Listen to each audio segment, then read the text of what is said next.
When Mark Wahlberg walked into the Jimmy Kimmel Live studio, he wasn't there to pick a fight. He was there to promote his new film, shake a few hands, and maybe share a couple of funny stories.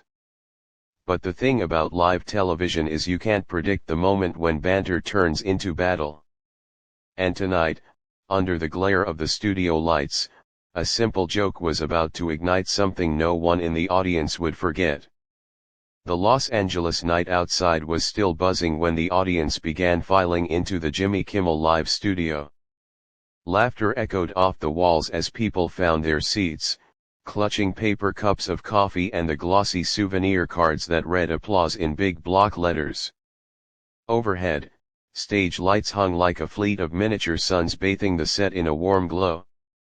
The desk was polished to a perfect shine, and behind it, Jimmy Kimmel was in his element, cracking a few off-the-cuff jokes for the warm-up crowd, his signature smirk firmly in place.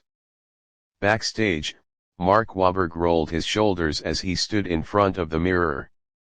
His stylist made a final adjustment to his gray suit jacket, the crisp white shirt underneath hinting at his no-nonsense style. Mark had been through countless interviews, but Jimmy had a reputation.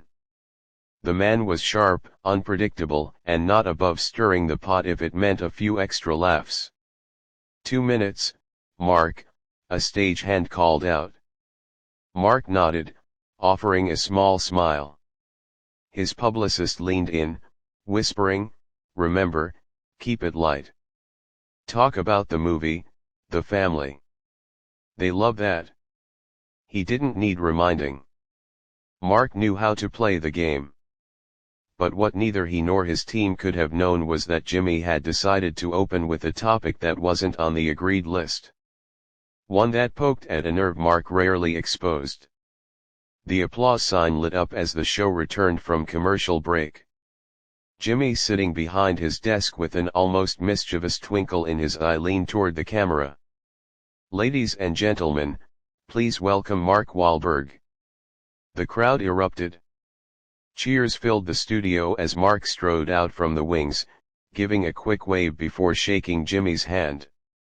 They exchanged pleasantries and Mark took his seat in the plush guest chair. Jimmy started light. "Mark, you're looking good, man. Is this movie star good, or I'm still trying to prove I can beat up anyone in this room good?" Mark chuckled, leaning back. "Bit of both, Jimmy. Got to keep people guessing." The audience laughed. On the surface, everything seemed normal. Two pros exchanging quick banter. But then Jimmy's grin widened just a little too much. "So, I've been reading about your new movie," Jimmy began. "But before we get into that, I just have to ask, what's harder, acting in an intense action scene or explaining that Boston accent to people who think you're just doing a bad British impression?" The crowd roared. Mark smiled politely, but his eyes narrowed ever so slightly. "Well, Jimmy, I'd say explaining it to you might be the hardest job I've had." Laughter again, but this time it carried an edge. Jimmy leaned forward. "Come on, man. You know I love you, but hey, speaking of tough jobs, I read somewhere you almost became a priest. That's quite the career swerve. How do you go from holy water to Hollywood?" The audience giggled, sensing the ribbing. Mark gave a measured laugh. "I think we both know the entertainment industry could use a little divine intervention." A beat passed. Jimmy raised an eyebrow. The audience was hanging on every word now. Something in the air had shifted subtly but unmistakably. And that was just the first 5 minutes. It started as a slow burn, the kind of back and forth you'd expect between two men who have made careers out of being quick on their feet. But somewhere between the laughs and the jabs, Jimmy stopped playing for chuckles and started playing for the clip that would go viral. The first commercial break had just ended. The applause faded as cameras rolled again, capturing Jimmy leaning casually on his desk, a mischievous spark in his eye. Mark sat opposite him, relaxed in posture, but with the subtle stiffness of someone waiting for the other shoe to drop. So Jimmy began flipping through his cards like a man pretending to be unprepared. "This new movie of yours, Steel Horizon, right, lots of explosions, car chases, the usual Wahlberg package. But tell me this, do you ever look at the script and think, wow, I've basically been playing the same guy for 20 years? The crowd chuckled. Mark's jaw tightened ever so slightly. "I like to think I bring something new to every role," he replied too evenly. "Different layers, different energy. But hey, I know you've been making the same desk jokes for 20 years, too, Jimmy." The audience gasped, then erupted in laughter. Jimmy smirked, clearly enjoying the pushback. "Touché, but at least my jokes don't blow up half a city block." "Yet," Mark shot back deadpan. They laughed again, but Jimmy wasn't done.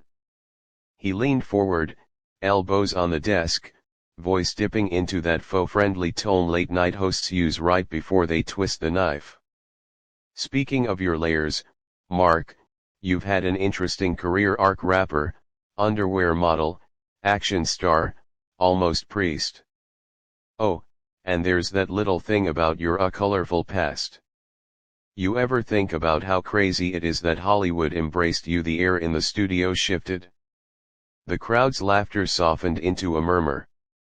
Mark didn't flinch, but his gaze locked on Jimmy like he'd just been called into the ring. "You mean, do I think about how much work I put in to change my life every day?" Mark said slowly, his voice dropping a register. "And maybe you think it's a joke, but I take it pretty seriously." Jimmy raised his eyebrows, pretending innocence. "Hey, I'm just saying it's a redemption story. People love that." Mark's smile was tight. "Yeah, but usually they tell it without trying to make you the punchline." The audience went quiet. This wasn't the snappy, friendly banter they had come for. This was a stare-downs. The stage lights felt hotter, the hum of the cameras louder. For a moment, neither man moved. Then Jimmy shifted tactics. All right," he said with mock surrender, flipping to another card. "Let's talk family. You've got 4 kids, right? How do they feel about dad running around on screen punching bad guys and blowing stuff up?" Mark's face softened. "They roll their eyes mostly. To them, I'm just dad, not some action hero. My daughter still beats me at mini golf and doesn't let me forget it." The audience laughed, the tension easing. Jimmy smiled, but his eyes still carried that glint of unfinished business. "So, they don't think you're cool at all?" Jimmy asked. "Nope," Mark said. "Not even close." "Well," Jimmy replied with a grin, "at least you've got the Boston accent to fall back on." Mark tilted his head. "Here we go again." The crowd chuckled. Jimmy was back on his favorite running gag, but this time he went further. "I mean, seriously, you could be giving the Gettysburg Address and half the country would think you're ordering a meatball sub." The laugh was big. Too big. Mark's smirk didn't reach his eyes. "You know, Jimmy," Mark said slowly, "I've worked with a lot of comedians. The good ones know when to stop." It was subtle, but the audience picked up on it. This wasn't scripted anymore. The rhythm was off. Jimmy sat back in his chair, crossing his arms. "You telling me to stop, Mark?" he asked, smiling, but not really smiling. "I'm telling you I'm here to talk about my work," Mark replied. "Not give you ammo for your next stand-up routine." For a second, Jimmy seemed ready to change the subject, but then he leaned in again, breaking one of the oldest rules in show business. Don't poke the guest when they've already bristled.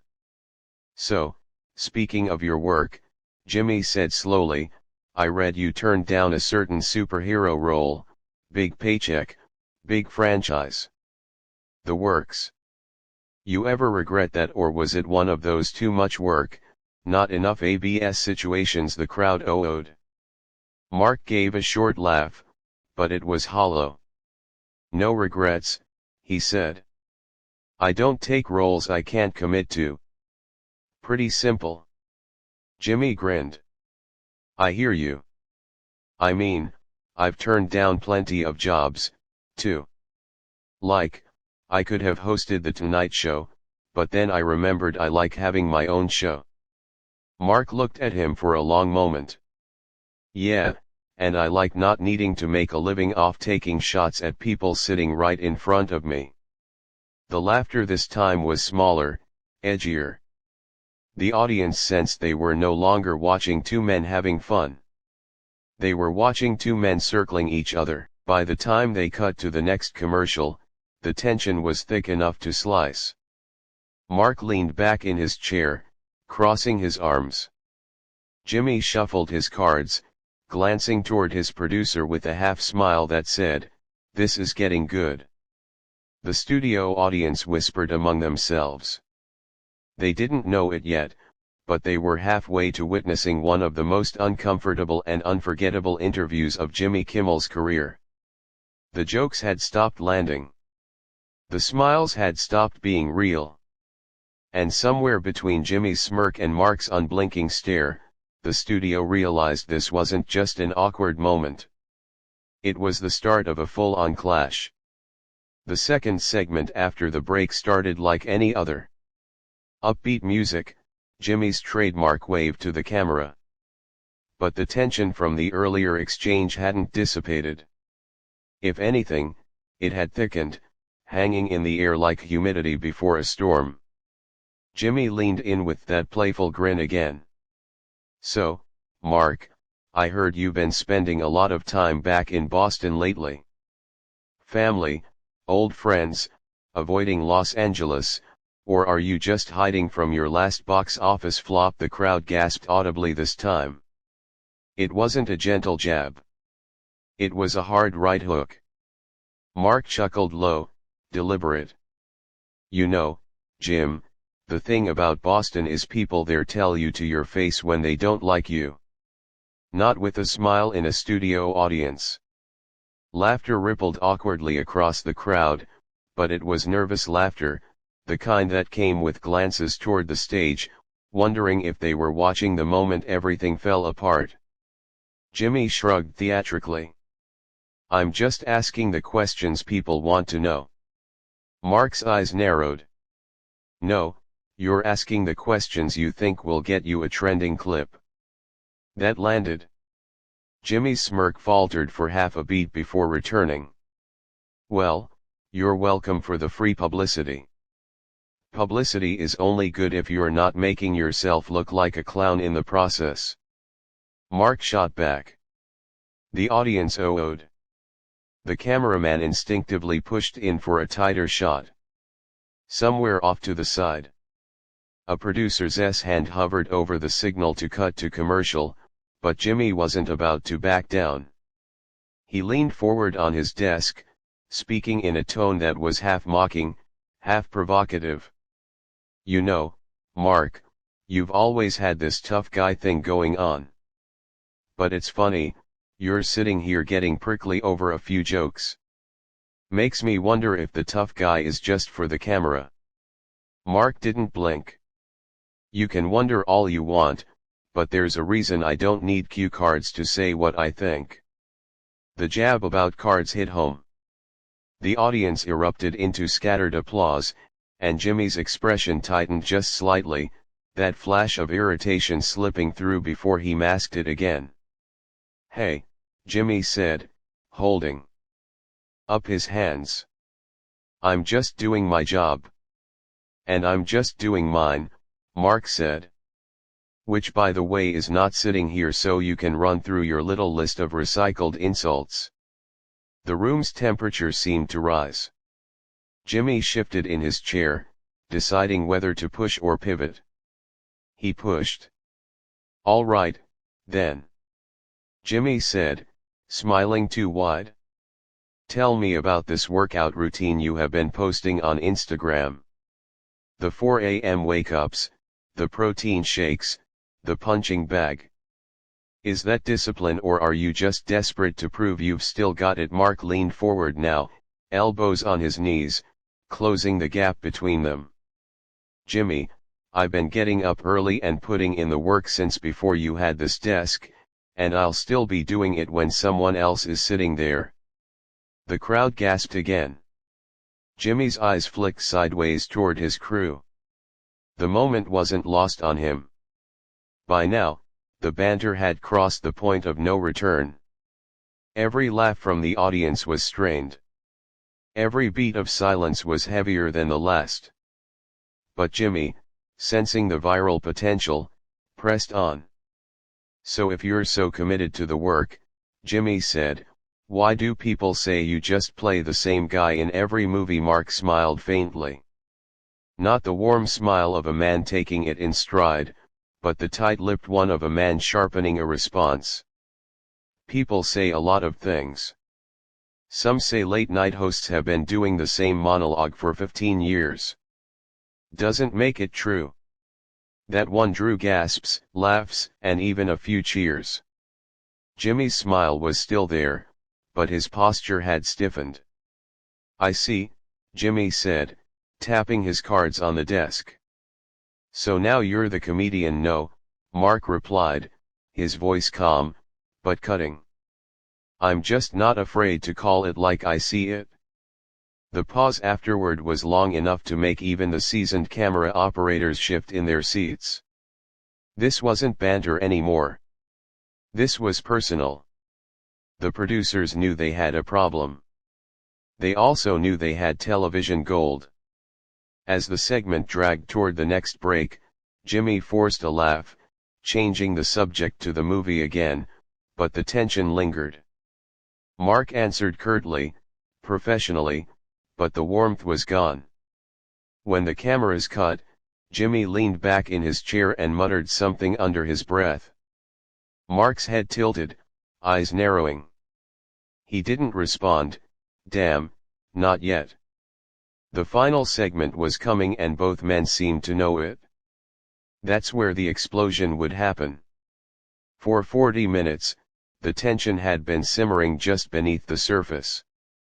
Now it was about to boil over.